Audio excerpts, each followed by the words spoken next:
Welcome मित्रांनो, direction academy YouTube प्लॅटफॉर्मवर आपले सर्वांचे स्वागत आहे।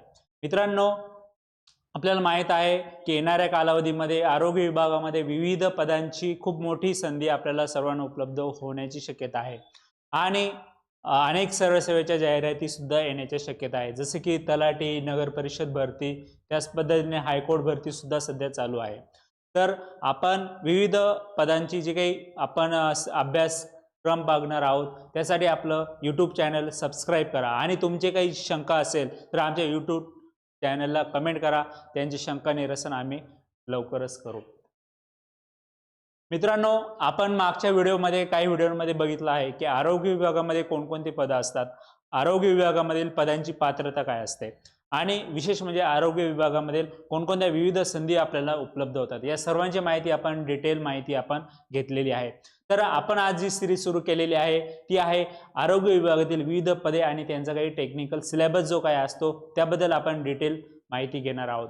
आरोग्य विभागातील ज्या काही पोस्ट असतात त्या पोस्टचा सिलेबसमध्ये दोन प्रकार असतात। एक राहतो की नॉन टेक्निकल सब्जेक्ट, मराठी, इंग्रजी, सामान्य ज्ञान, गणित, बुद्धिमत्ता, आणि दुसरा जो सब्जेक्ट राहतो तो टेक्निकल पोस्टचा सिलेबस राहतो की आपल्या सब्जेक्ट रिलेटेड नॉलेज त्यावर आपल्याला आपली क्वेश्चन पेपर आधारित असतो। तर आज आपण जो बघणार आहोत की आरोग्य विभागाचा कणा, ज्यांना आपण म्हणतो स्टाफ नर्स, म्हणजे आरोग्य विभागाचा कणा यांना समजले जातो, या पोस्टचा सिलेबस काय आहे टेक्निकल पोस्टचा।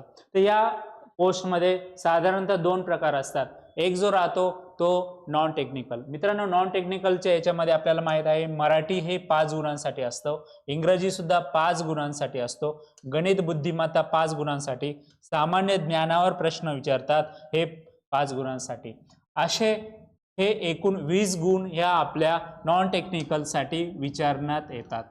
आणि दुसरा जो असतो तो आहे तांत्रिक भाग, यालाच आपण काय म्हणतो टेक्निकल सब्जेक्ट, यावर आधारित आपल्याला 80 गुण विचारण्यात येतात। अशा पद्धतीने आपला पेपरचा पॅटर्न हा 20 आणि 80 कॉम्बिनेशन बनून 100 प्रश्न आपले या क्वेश्चन पेपरमध्ये बघायला मिळतात। तर आज आपण जो बघणार आहोत तो आहे टेक्निकल पोस्ट। तर मित्रांनो, आरोग्य विभागामध्ये जी काही स्टाफ नर्सची भरती निघते त्या भरतीमध्ये हे जे काही गव्हर्नमेंट कॉलेजेस असतात, शासकीय गव्हर्नमेंट कॉलेज, त्यामधून ज्या आपल्या बहिणींनी ANM किंवा GNM केलेलं असतं, ANM, GNM किंवा BSc नर्सिंग यांच्यासाठी 50% कोटा असतो आणि जे काही प्रायव्हेट कॉलेजेस असतात त्यांच्यासाठी 50% कोटा, अशा पद्धतीने आपला ॲडमध्येच हा कोटा ठरलेला असतो। आणि आपल्याला माहित आहे स्टाफ नर्स या पोस्टचं क्वालिफिकेशन काय आहे। जर आपलं GNM झालेलं असेल, GNM हा बेसिक कोर्स असतो, किंवा BSc नर्सिंग, तर आपण या पोस्टसाठी इलिजिबल होतो आणि या पदाचं वेतन साधारणतः हे 35,400 एवढं बेसिक वेतन आपल्याला या पोस्टसाठी मिळतं। तर आपला सिलेबसमध्ये आपला जो नर्सिंग सिलेबस आहे तर नर्सिंग सिलेबसचे काही 6 सेमिस्टर असतात, त्या 6 सेमिस्टरचा सिलेबस यामध्ये इन्क्लूड असतो। तर आपण सर्वात पहिले सेमिस्टर 1चा सिलेबस बघणार आहोत। सेमिस्टर 1 मध्ये आपल्याला कम्युनिकेटिव्ह इंग्लिश यावर एक प्रश्न विचारण्यात येतो की इंग्लिश लँग्वेज काय आहे, इंग्लिशमध्ये कम्युनिकेशन कसं करतात, त्यानंतर काही स्पेलिंग वगैरे असतात त्यावर प्रश्न येतात। दुसरा आहे अप्लाइड एनाटॉमी, आपल्याला एनाटॉमीचे प्रश्न आपल्या सिलेबसमध्ये बघायला मिळतात। त्यानंतर आहे अप्लाइड फिजिओलॉजी, त्यानंतर आहे अप्लाइड सोशिओलॉजी, त्यानंतर आहे अप्लाइड फिजिओलॉजी, त्यानंतर आहे नर्सिंग फाउंडेशन, म्हणजे नर्सिंगमध्ये काय आहे, नर्सिंगमध्ये काय काय टर्मिनॉलॉजी येतात, त्यानंतर नर्सिंगचे विविध प्रकार काय काय राहतात, त्यानंतर ते फर्स्ट एड कोणकोणते राहतात, ते फर्स्ट सेमिस्टरचे आपल्याला पॉईंट्स आपल्या सिलेबसमध्ये आहे। त्यानंतर आहे सेमिस्टर 2। सेमिस्टर 2 मध्ये जे आहे ते 4 घटक आहे। 4 घटकमध्ये आहे, सर्वात पहिला आहे बायोकेमिस्ट्री। बायोकेमिस्ट्री यामध्ये आपलं कार्बोहायड्रेट, फॅट, त्यानंतर प्रोटीन्स, त्यानंतर व्हिटॅमिन्स, याच्याशी रिलेटेड जे काही प्रश्न असतात ते आपलं बायोकेमिस्ट्रीमध्ये आपल्याला येतात. त्यानंतर आहे न्यूट्रिशन अँड डायटिस्ट. आपल्याला कोणकोणते न्यूट्रिशन घटक असतात आणि त्यांचं काही महत्त्वाचं काय असतात त्याच्याशी रिलेटेड प्रश्न ह्या टॉपिक्समध्ये आपल्याला विचारण्यात येतात. त्यानंतरचा आहे nursing foundation part 2, health assessment model, यावर प्रश्न विचारण्यात येतात. त्यानंतर आहे हेल्थ नर्सिंग इन्फॉर्मॅटिक्स टेक्नॉलॉजी. हे 4 पॉईंट्स आपले सेमिस्टर 2 चे आहेत आणि याच्यावर सुद्धा आपल्या सिलेबसमध्ये प्रश्न विचारतात. नंतर आहे सेमिस्टर 3. मित्रांनो, 3rd सेमिस्टर हा खूप महत्त्वाचा आहे, कारण की यामध्ये जे 4 पॉईंट्स असतात ते 4 पॉईंट आपले खूप महत्त्वाचे असतात. सर्वात महत्त्वाचं आहे मायक्रोबायोलॉजी. मायक्रोबायोलॉजीमध्ये आणि त्यांचं इन्फेक्टिव्ह कंट्रोल, कोणकोणते विविध रोग येतात आणि डिसीज कोणते राहतात, त्यांची मायक्रोबायोलॉजी, त्यांची बॅक्टेरिया कोणकोणते राहतात त्याबद्दल आपल्याला माहिती विचारण्यात येतात. त्यानंतर आहे फार्माकोलॉजी. फार्माकोलॉजीमध्ये आपल्याला माहीत आहे की विविध रोग आणि त्यांचे डिसीज कोणते होतात आणि त्या डिसीजच्या रिलेटेड ट्रीटमेंट, त्यांची काही ट्रीटमेंट असते ती कोणती असते याबद्दलची माहिती आहे. त्यानंतर आहे पॅथॉलॉजी.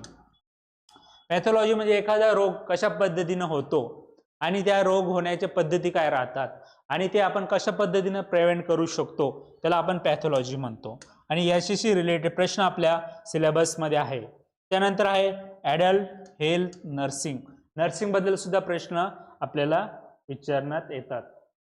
सेमिस्टर 4. सेमिस्टर 4 मध्ये आपलं राहतो फार्माकोलॉजी. त्यानंतर आहे पॅथॉलॉजी आणि जेनेटिक्स. जेनेटिक्सचे जे आपले RNA, DNA, त्यानंतर प्रोटीन सिंथेसिस याबद्दलचे प्रश्न आपल्या सिलेबसमध्ये आहे. त्यानंतर आहे आपलं प्रोफेशनलिझम, व्हॅल्यूज, इथिक्स आणि ॲडल्ट हेल्थ नर्सिंग पार्ट 2, याच्यावर प्रश्न आपले 4th सेमिस्टरचे आहे. त्यानंतर सेमिस्टर 5. सेमिस्टर 5 मध्ये आपले जे काही इंडियन लॉज आहे रिलेटेड टू द नर्सिंग किंवा त्यालाच आपण म्हणतो फॉरेन्सिक नर्सिंग, याच्यावर आपल्याला प्रश्न विचारण्यात येतात. त्यानंतर चाइल्ड हेल्थ नर्सिंग, कशा पद्धतीने आपण लहान मुलांची काळजी करायला पाहिजे नर्सिंगमध्ये, त्यानंतर त्यांचं जे डिलेवरी वगैरे कशी होते त्याबद्दलचे आपल्याला माहिती असणं गरजेचं आहे. त्यानंतर आहे community health nursing. Community health nursing म्हणजे हेच की विविध डिसीज कोणते असतात, त्यानंतर आपण जे काही विविध व्हॅक्सिनेशन प्रोग्राम राबवतो ते व्हॅक्सिनेशन प्रोग्राम यामध्ये प्रश्न विचारण्यात येतात. व्हॅक्सिनेशन, कोणता व्हॅक्सिन कशासाठी वापरतो, त्यानंतर त्याचा रूट ऑफ ट्रीटमेंट कशी आहे त्याची, म्हणजे ते IM देतो आपण का IV वगैरे देतो, त्याशी रिलेटेड प्रश्न याच्यामध्ये विचारतात. त्यानंतर आहे एन्व्हायरमेंटल सायन्स अँड एपिडेमिओलॉजी. त्यानंतर आहे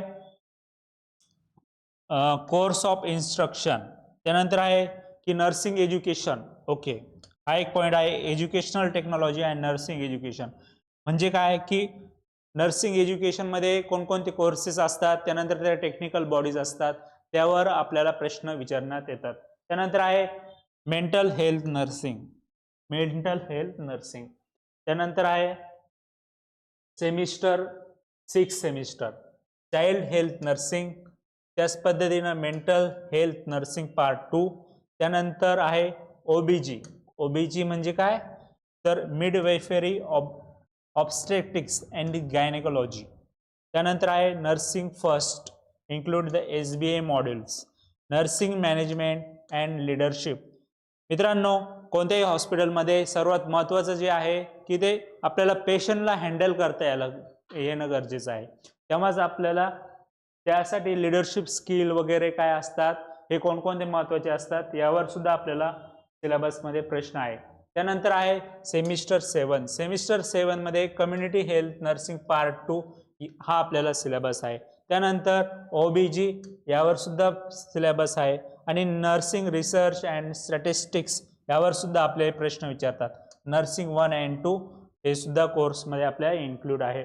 तर मित्रांनो, आरोग्य विभागामधील सर्वात महत्त्वाची पोस्ट आणि विशेष म्हणजे आरोग्य विभागामध्ये सर्वात जास्त संधी उपलब्ध असते ती म्हणजे आपल्या स्टाफ नर्सच्या पोस्टची. त्यामुळे ज्या विद्यार्थी मित्रांना आरोग्य विभाग आणि इतर सरळ सेवेची पदभरती करायची आहे किंवा जे अभ्यास करतात आहे त्यासाठी डायरेक्शन अकॅडमीने एक सरळ सेवा बॅच लॉन्च केलेली आहे. ही सरळ सेवा बॅच हे डायरेक्शन अकॅडमीचं ॲप आहे, त्यावर ॲपवर आपण हे रजिस्ट्रेशन करू शकता. त्याच पद्धतीने आरोग्य विभागामधील एक स्पेशल पदभरती जाहिरात साठी ही 999 रुपयाची एक रेकॉर्डेड बॅच सुरू केलेली आहे. त्याच पद्धतीने डायरेक्शन अकॅडमीचं एक टेलिग्राम चॅनल आहे, डायरेक्शन अकॅडमी या नावाने. सरळ सेवा आणि विविध पदभरतीसाठी ज्या विद्यार्थ्यांना डेली अपडेटची जरूर आहे त्यांनी डायरेक्शन अकॅडमी या ॲपला सबस्क्राईब करावं आणि येणाऱ्या सर्व सरळ सेवेसाठी याचा फायदा करून घ्यावा. धन्यवाद.